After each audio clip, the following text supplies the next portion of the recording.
Salutare, oameni buni! Bine ați venit la Vară pentru voi. Pregătiți și astăzi cu invitați, cu premii, bineînțeles. Avem o carte pregătită pentru voi și titlul nu e de aici de acolo ales, Năvala apelor, de Evgeni Zamiatin.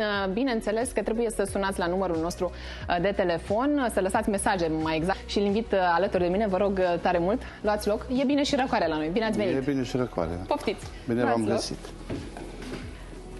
Lucruri frumoase se întâmplă la Ciurea și dacă e să și dar până și nave, da. Comandor Alexandru.